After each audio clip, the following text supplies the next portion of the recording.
At ito yung guarantee ko. Napakasimple lang ang guarantee ko. Kahit may subsidy, kahit walang subsidy, kahit anong contribution, all of these issues, hindi mababawasan ang serbisyo ng PhilHealth.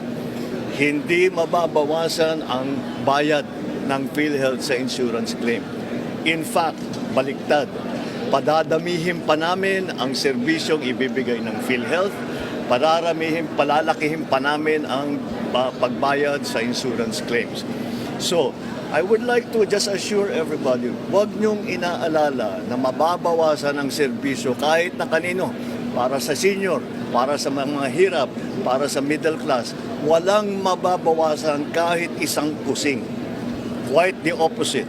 Dadagdagan natin yan in 2025, mas dadami pa ang magiging serbisyo na ibinibigay ng PhilHealth, mas lalaki pa ang magiging payment na ibibigay sa insurance claim.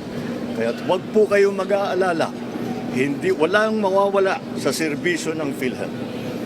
Mas pinapaganda pa nga namin ang pagpatakbo ng PhilHealth para mas marami pang maibibigay sa taong bayan.